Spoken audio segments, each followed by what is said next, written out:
မင်္ဂလာပါကျွန်တော်ကစက်ကက် trading လုပ်တာကို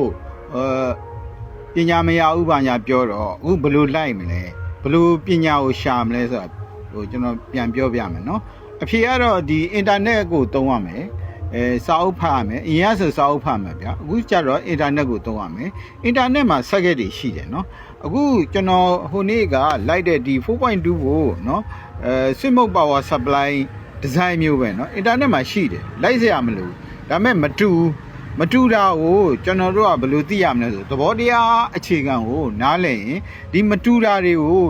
ထပ်လေ့လာရမယ်ဗျเนาะထပ်လေ့လာရမယ်အခုဆိုရင်ဒီစက်ကက်ကလေးရှိထားတော့ဒါနဲ့မတူတာကိုလေ့လာတယ်အခုဒါမှမဟုတ်ကျွန်တော်ကစက်ကက်ကို tracing မလိုက်ဘူးမလိုက်ဘဲနဲ့ဒါကိုအရင်သိတယ်ဆိုရင်လေဒီသဘောတရားကိုကျွန်တော်သိလွယ်တယ်အဲ့ဒါလိုပဲအခုဘာတွေကွာခြားလဲဆိုတာကိုလေးလာကစားလူအတွက်ကျွန်တော်ပြောပြတာကျွန်တော်တို့တော့ဒါတွေကသိ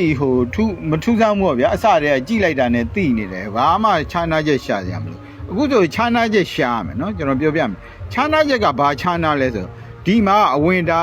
တော့ fader တွေဘာတွေလောက်တာ noise fader တို့razor ထည့်ထားတာတော့ဒါကတော့ဖြုတ်လိုက်ရတယ်မပါဘူးဟုတ်လား 4.2 ပုံမှမပါဘူးနောက်ဒီမှာ bridge ပေါ့ဗျာ Huawei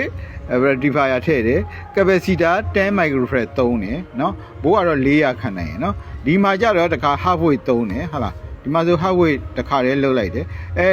ဒီနဲ့ဒီမှာ DC ဟုတ်လား DC ဒါအနှုတ်ဒီမှာအပေါင်းဒါလည်းအတူတူပဲเนาะအဲ့တော့ဒီအပိုင်းအထိကတော့ဒါကတော့ဗျာကွာခြားနိုင်တယ်ဒီကွာခြားတဲ့ဟာကလည်းเนาะသိထားမယ်နောက်ဘယ်မှာအဲ့လိုမျိုးမတူတာတွေတွေ့မလဲဆိုတော့ဒီelectronic oven တွေပေါ့ဗျာဒီ hot plate တွေမှာလည်းဒီ Smart Power Supply ဟန်လေးတွေတုံးတဲ့နေရာမှာတချို့ဒီ halfway rectifier တုံးပြီးတော့ACN DC ကိုပြောင်းထားတယ်เนาะဟုတ်ပြီအဲ့ဒါပဲကွာခြားတာထားเนาะဒါတကယ်တော့ကွာခြားလှတယ်လို့မဟုတ်ဒီမှာကျွန်တော်ပြောပြမယ်เนาะဒီမှာဆိုရင်เนาะ तू ကကျွန်တော်transfer မှာကဘာသုံးထားလဲဆိုတော့ transfer နဲ့13001 13005ကဒီမှာသုံးထားတယ် तू က power ပိုများတယ်တော့ဒီလိုအကြီးเนาะဟုတ်ပြီเนาะအခု razor ကြတော့ကျွန်တော်2.2 မှတ်ကိုဒီမှာတိုက်ရိုက်ထည့်ထားတယ်ဟုတ်လား 2.2 နဲ့ဒီမှာတိုက်ရိုက်ထည့်တာ तू ကမထည့်ဘူးเนาะဒီမှာတစ်ခုခန့်တယ်ဘယ်ကလာလဲ feedback wire တွေက2and2 เนาะ2 nano ပေါ့ဗျာတရားဖို့ခံတဲ့ဟာနဲ့ဒီမှာ series ခံထားတယ်ဘာဖြစ်လို့လုပ်လဲဆိုတော့ကျွန်တော်အထင်ရတော့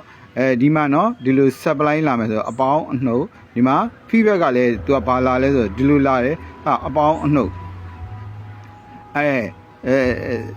ဒီလိုအဲ့လိုဘိုးပေါ်လို့နေဦးရကျွန်တော်ပြောပြမယ်ဒီကနေဒီကိုဟုတ်တယ်เนาะအဲ့တော့ तू လုံးပုံကဒီ feedback ဝင်လာတာနဲ့ဒီကဟာနဲ့ပေါင်းပြီးတော့သူ့ကိုအမြန်အွန်စေးတယ်เนาะအဲ့လိုလှုပ်ထားတယ်လို့ကျွန်တော်ယူဆတယ်เนาะဒါအတိအကျတော့မသိဘူးကျွန်တော်တို့စိုက်ကကြတော့ဒါတစ်ခုဒီ feedback ကဟာ capacitor တစ်ခု razor တစ်ခုဒီလိုထားတယ်သူကဒီမှာလာဆက်တယ်အဲ့ဒါတတ်တစ်ခုစီမလုပ်ဘူးเนาะဒါသူdesign idea ရှိမယ်ကျွန်တော်မသိဘူးနောက်တစ်ခါ base ကိုပို့သွားရင်ဒီကောင်ပျက်စီးမှာဆိုလို့เนาะ feedback ပို့ bias ပို့ပျက်စီးမှာဆို diode ခံထားတယ်ဒီမှာမပါဘူးเนาะနောက်တစ်ခါဒီမှာcollector wire မှာ12ပါပါတယ်ဘာလို့12ပါထည့်လာလဲဆိုတော့သူက power များတယ် power များတဲ့အခါကျတော့ဒီ transformer တုံးကလည်းကြီးမယ်ဘယ် EMF ကို protection လုပ်ထားတယ်เนาะဒီမှာမပါဘူးเนาะဒါပဲเนาะဒီကောင်လည်းဓာတ်ရိုက် ground သွားတယ်အဝင်လည်းဒီလိုပဲသူ့ကိုဘယ်လိုလုပ်တာလဲ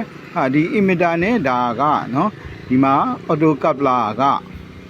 ဟိုဘက်ကလာတာနဲ့ဒီကောင်ကိုground ကျသွားရင်ဒီကောင်ကိုအလုံးမလုံးအောင်ပိတ်တဲ့ design เนาะအတူတူပဲတွေ့လားဒီကောင်လည်းဒီလိုပဲတက်ရိုက်သွားတယ်เนาะဒါ simply ဖြစ်တဲ့ဟာကိုကျွန်တော်ပြောထားတာเนาะသူလည်းဒီမှာအထွက်เนาะအထွက်မှာဘာလုပ်လဲဆိုတော့အထွက်ကနေ razor လေးခံတယ်ဒီမှာ razor မပါဘူးဟုတ်လားထားပါတော့เนาะဒါကတော့ဒီ LED က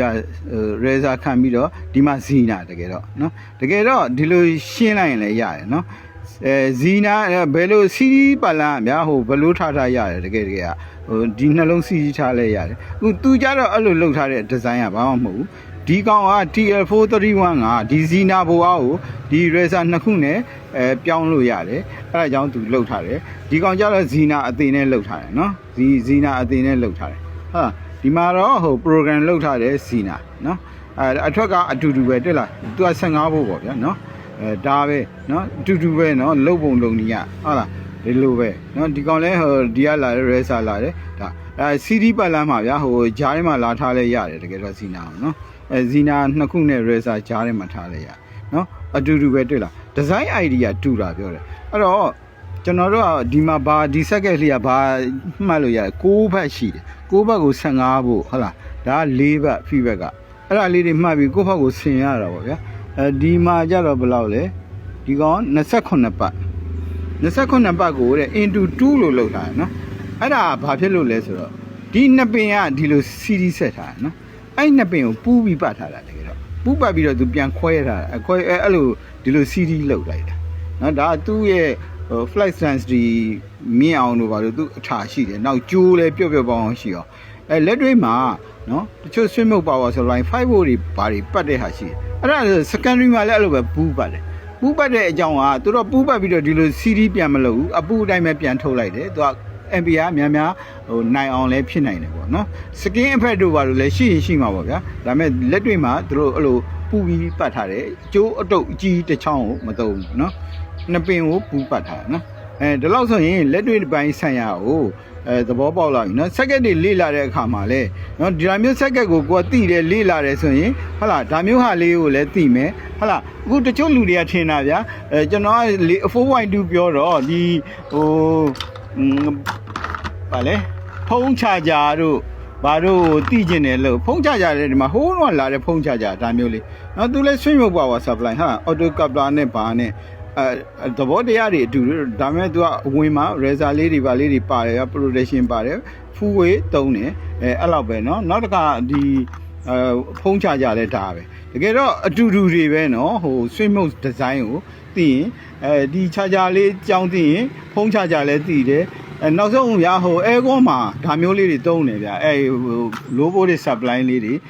ဆိုရင်အဲ့ဒါမျိုးလေးတွေ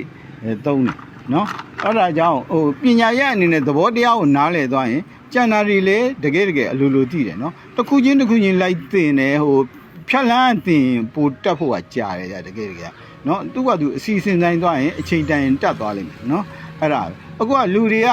ဖြတ်လန်းကနေတခါတည်းသွားခြင်းတယ်ဟိုပြင်ခြင်းတယ်ဆိုတော့ပြင်ဖို့တခါတည်းသွားခြင်းတယ်ပြင်ဖို့တက်အောင်တန်းလုပ်တယ်ခုနကတော့လို့ပေါ့ဗျာ circuit tracing လိုက်ခြင်းနဲ့လိုက်တက်ခြင်းနဲ့ဆိုcircuit tracing လိုက်တက်ဖို့အခြေခံcomponent တွေသိရမယ်ပတ်လန်းတိဆောက်ပုံတွေသိရမယ်ဟုတ်လားဟိုသဘောတရားတွေလည်းသိရမှာပေါ့ဗျာသိမှလိုက်လို့လွယ်တော့ဗောလိုက်လို့ဒီတိုင်းမသိတဲ့လူတယောက်လိုက်မယ်ဆိုရင်ဗျာဒီတိုင်းတန်းစီပြီးတော့ရှောက်လို့ဆက်ကက်လည်းဖြစ်အောင်ပြန်မဆွဲနိုင်တော့ဘူးเนาะအဲ့ဒါကြောင့်ဟိုတက်ချင်တဲ့လူတွေကလည်းဖြတ်လန်းကနေတိတ်မသွားချင်ကြနဲ့ဗျဖြည်းဖြည်းသာသွားကျွန်တော်လည်းဒီမှာဗီဒီယိုတွေပုံမှန်တင်သွားတယ်ပုံမှန်ကြည့်သွားဗျာခင်ဗျာအလကားနေကြည့်ရတာเนาะအချိန်တန်တက်သွားလိမ့်မယ်